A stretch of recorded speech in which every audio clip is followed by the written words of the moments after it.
Right then, we're back for you. Still Breakfast Central News Central. This great Monday morning, the 20th day of January 2020. How about that for a date, right? It depends on how you started. It's 2020 or 1/20/2020, whichever. Anyway, though, you can still catch us right here on social media at News Central TV is the handle, and also you can use the hashtag NC Breakfast Central on Twitter, Instagram, Facebook. Not forgetting to like us on LinkedIn and watch us live on YouTube, and also go to the website www.newscentral.africa.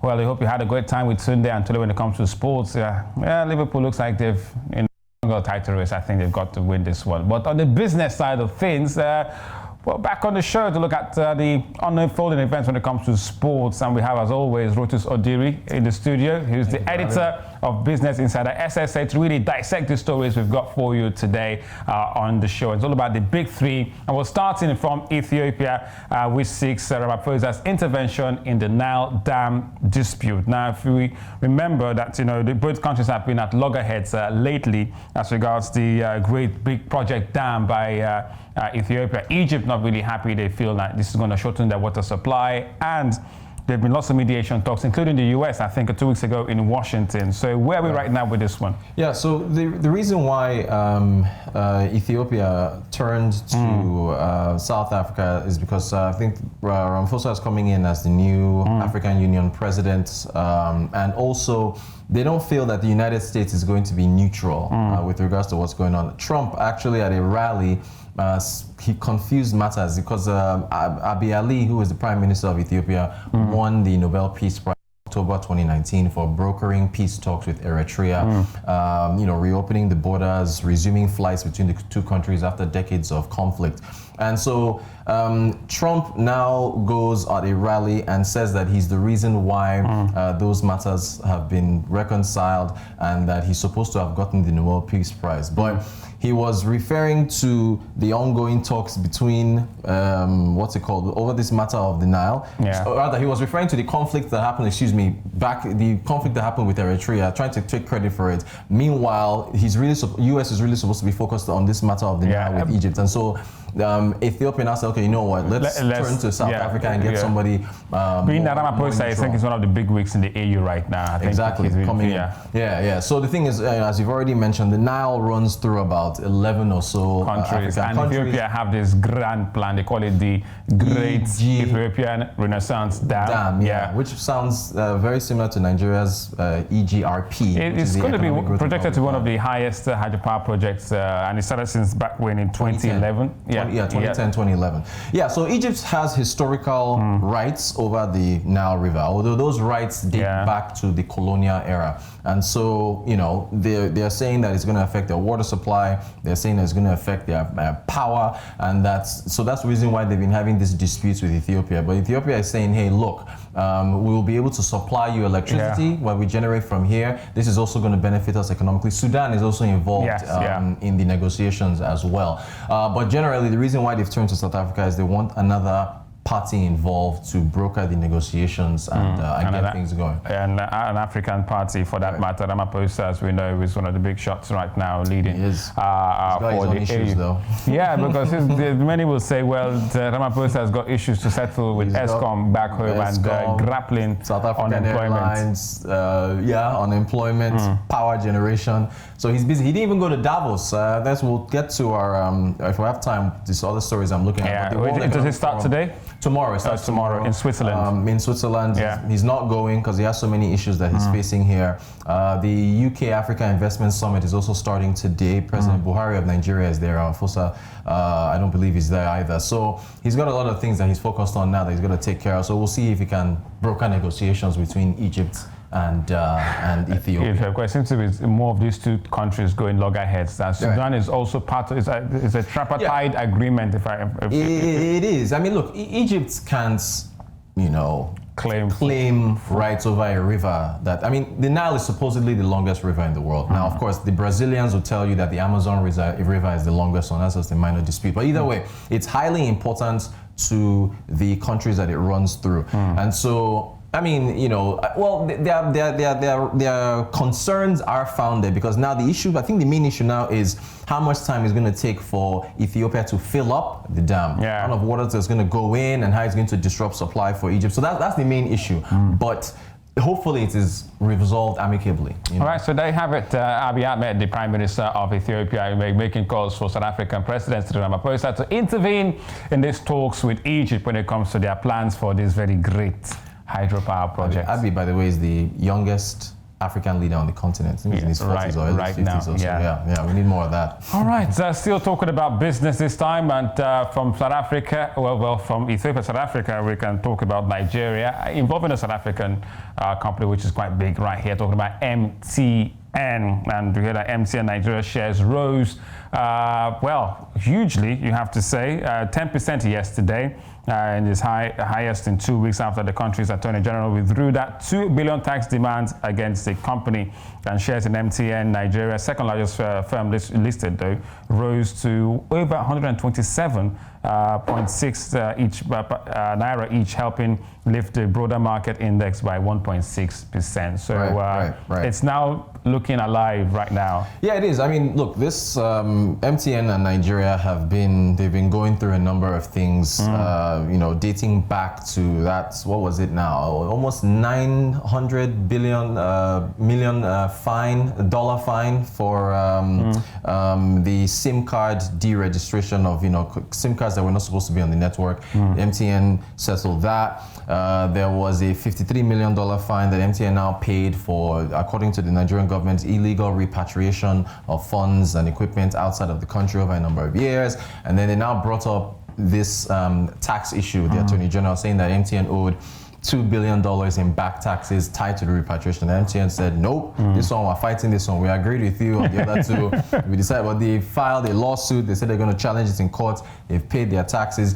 So they've been going back and forth now for quite a while. What conditions led to the Attorney General's decision to withdraw? Well, I mean, look, MTN had the paperwork to back up what they were saying, that they had been, and that's the reason why they went to court. They're like, no, we're fighting this thing. We've paid our back taxes. And if you think about the number of jobs this company has created in Nigeria, if you think about what it's contributed in taxes from when? 2000 up until now, or 2001, is significant. So the contribution of the company to the country has been, you know, quite significant, positive, and so they were not going to let this one go. So that's the reason they've been fighting it. And so what's happened now? The Attorney General has now turned it to the FIRS, the Federal Inland Revenue Service, and I believe Customs or so. So they've moved it since there's, you know, cross movement of equipment and so on. So they've moved it over there for them to settle it. But by and large, it's been removed.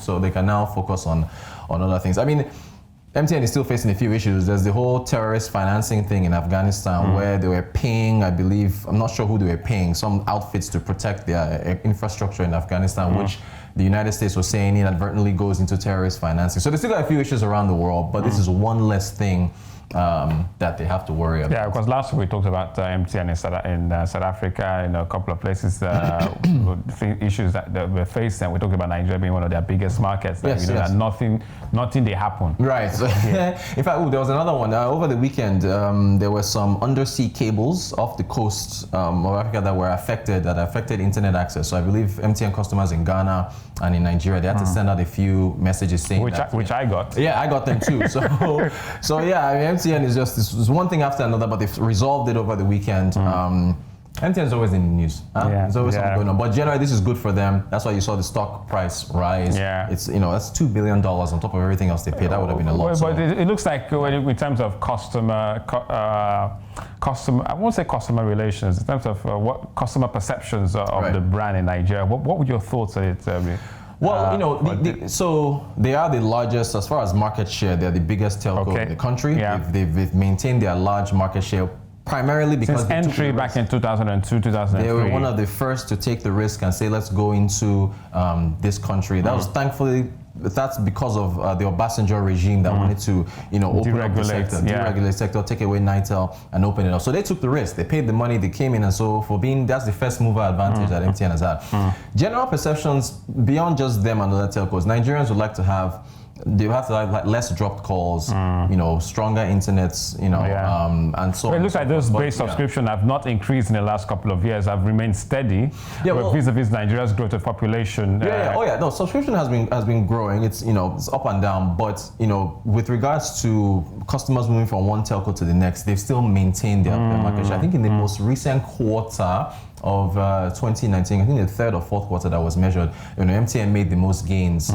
It goes back and forth. I think the prior quarter they lost some subscribers. You know, one of their competitors, Glo or Airtel, moved up, but this most recent quarter they've been increasing it. So they still maintain their market share. This is less of a headache for them to worry about, and MTN pushes on. So let's go straight now to more West African talks, this time with the ECHO. So we hear that 5 English-speaking West African countries and Guinea have criticized a move to change the name of the regional currency from CFA francs to ECHO. Now, guess what? Countries like Nigeria, and I use that with a smile on my face, Guinea, Sierra Leone, Ghana, Liberia, and Gambia made a conclusion at the West African Monetary Zone, which is WAM's meeting yesterday, with requests for an extraordinary summit of leaders of ECOWAS made up of 15 countries to discuss the issue. So we know that a couple of Francophone speaking countries have, you know, chimed to this beat of the ECHO. But it looks like finally we have word from some Anglophones and Guinea.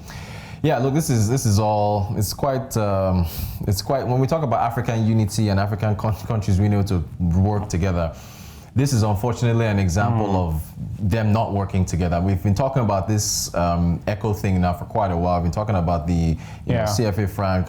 And now, I mean, even Ghana initially said they wanted to join. And so now the issue is this. It's the Economic Community of West African States, so ECOWAS, of which Nigeria, a number of, in fact, some of the Francophone countries are even members of ECOWAS. Because we're looking at the West African community of CFA users, and now they're also part of ECOWAS. So some of them have said, Nigeria included, Finance Minister Zainab Ahmed said something about it's inconsistent with them picking the ECHO name because the ECOWAS was going to have its own currency, right? Which was supposed to, a unified currency, which was supposed to allow them trade within themselves. And they're now saying about you taking the name ECHO, you are, you know, superseding what it is that they have planned to do. But so is it just the name change? Yeah, it's the name. It's the name. But the thing is, you know, if we are, by the way, I think Ghana isn't a member of ECOWAS. But if we are looking at the regional trade between the countries. Sorry, Ghana isn't a member of the users of the CFA franc. Excuse me. If we're looking at CDs. If we're looking at the regional integration between all of them, all of this had to have been sorted out ahead of time. Because if these countries are now coming out and saying, well, you can't take the name, you know, we're supposed to use this name. The wider discussion is, okay, how are you supposed to put this together? If you want to get your ECHO and you all want to use, you know, the CFA side, there's also issues. Because this is coming from, apart from Guinea, it's coming from 5 English-speaking West African countries. Exactly. And we know that the other non-English speaking West African countries, the likes of Cote d'Ivoire, Senegal, Mali, they've all been the ones, Burkina Faso, they've been the ones who've been behind Macky Sall and Emmanuel Macron in terms of talking about this new CFA, new ECHO to ditch the CFA francs and have it pegged with the euro. And now we have, you know, 5, has it become a Anglophone, Francophone thing? That's the thing. And so that is what is a block, or more of an economic currency value thing. So this is what needs to happen. ECOWAS needs to, in my personal opinion, ECOWAS needs to be looking further than just their own region. You need to be looking at, you want, there's what, 52 countries, 52 states on the African continent, over 1-point-something billion people. You want to be looking at trading with those Francophone countries and also the Central African countries as well. Everything has to come together. You cannot, you know, and I understand their point is that, look, we're supposed to take this name, but you know, you're still talking about a division between them. So it's supposed to be about unity, and this has been going on for quite a while. Why are they now coming out now and saying this? And by the way, the reason why the CFA countries went ahead with this is because I've been on this show where we've asked about the realistic chances of Nigeria joining this thing. They were nil because Nigeria has its own, look, if you're going to join a regional country. We argued first about the reasons why they are trying to ditch the CFA franc, which is ties with the French treasury, which was more like you guys in the French-speaking region you got yourself locked up with the French Treasury, you got yourself locked up, and that's no any pond here, with the CFA. And if you're trying to ditch that, now you want to go with the ECHO, still have it pegged with the Euro. Don't come to the English-speaking part and tell us to follow suit. Correct. But beyond that, the realistic chances of Nigeria even joining this initiative, including some of the others, that they would lose their independence when it comes to setting monetary policy with interest rates and so on. So they didn't think that they were going to join, which is the reason why they went ahead and said, we're going to take the ECHO name, we're going to do it. So now that the Nigeria's finance minister has come out and said, well, no, this isn't going to work, and the other countries have come out, now it's like, oh, okay, well, are you really going to join this thing or not? So even for Nigeria as well, and for the other countries. There's Gambia, there's Liberia, these are English-speaking countries. They have Guinea, which is a as well. So I mean, the way it's looking, it looks like the main priority for those countries are, okay, we're going to do this ECOWAS thing ourselves. Which is separate from that, but that doesn't help the wider region of Africa when it comes ECOWAS. to even beyond ECOWAS, plans for a single currency. Yes, it doesn't help, because you want all the countries to be able to trade independently. So again, we're arguing about a name here. Hopefully, they sort this out, and we can see them. They'll probably resolve it soon, but we'll have to see how it goes. But it's all about a name. All right. So any sort of tracking so far so good? Yeah. So like I mentioned earlier, the UK Africa Investment Summit is going on. Sahara Group, which is an oil and gas company, came out and said that investors should be looking at focusing on power, because we've got power issues here in Nigeria, we've got power issues in South Africa, we've got power issues in Ghana, elsewhere. Investors should focus on power. And then tomorrow, the World Economic Forum kicks off. One of the interesting things, in Davos, Switzerland, of course, as already said. What's the thing? Climate change? Interesting. If you look at the last 5-10 years, the top issues were income inequality, there were financial crisis, there were bank failures, CBN, central bank failures, and so on. But now, based on the survey, it's climate change and how it affects businesses and how it affects countries. So it's going to be very interesting. That girl, Greta Thunberg from Sweden.